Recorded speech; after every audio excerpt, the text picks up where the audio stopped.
अब वक्त है आतंकवाद के खिलाफ जीरो टॉलरेंस का।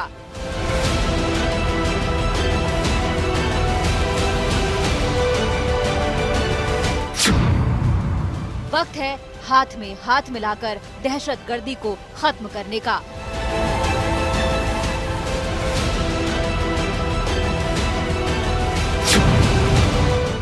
वक्त है आतंकवाद का साथ देने वालों पर जबरदस्त आघात करने का।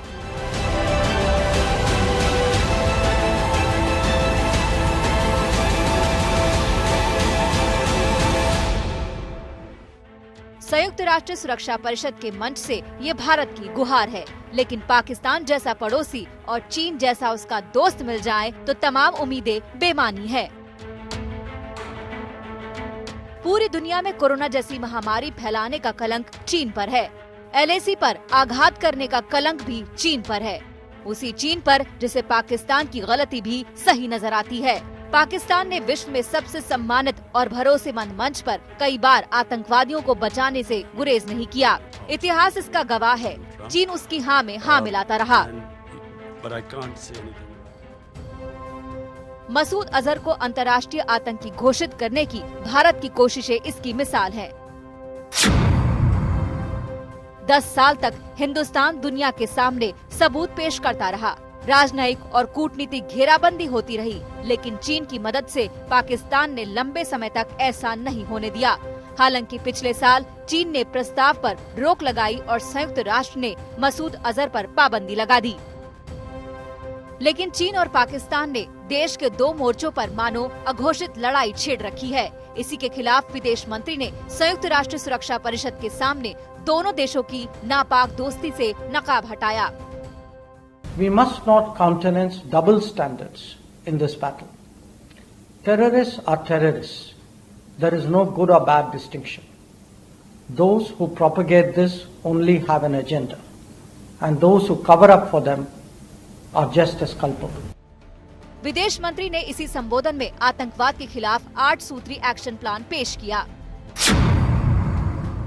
इसमें सबसे अहम था कि सभी को आतंकवाद के खिलाफ लड़ने की इच्छा शक्ति दिखानी होगी। आतंकवाद के खिलाफ लड़ाई में दोहरे मापदंड की कोई जगह नहीं है। आतंकवाद के खिलाफ बनी कमेटियों की कार्यशैली में सुधार की जरूरत है। कट्टरपंथ बढ़ाने वाली सोच को हतोत्साहित करने की जरूरत है। साथ ही ये भी कि टेरर फाइनेंसिंग के खिलाफ सख्त कार्रवाई की जरूरत है। पाकिस्तान को पता है कि भारत के इस एक्शन प्लान पर अमल हुआ तो उसकी रही सही इज्जत भी मटियामेट हो जाएगी। फाइनेंशियल एक्शन टास्क फोर्स यानी FATF की तलवार पाकिस्तान की गर्दन पर लटक रही है। फरवरी में बैठक होने वाली है, लिहाजा वो इन दिनों आतंकवाद पर चिंता जता रहा है। दहशतगर्दी के आकाओं पर एक्शन का ढोंग करने में जुटा हुआ है। पाकिस्तान की अदालत ने जैश ए मोहम्मद चीफ मसूद अजहर की गिरफ्तारी का वारंट जारी किया है। पाक पुलिस के सामने 18 जनवरी की डेडलाइन है। वहीं 26/11 के आतंकी हमले के मास्टरमाइंड ज़कीउर रहमान लखवी को 5 साल के लिए जेल भेज दिया गया है। I would say is the timing of these actions clearly suggests the intention of conveying a sense of compliance ahead of the APJG meeting and the next FATF plenary meeting in February 2021.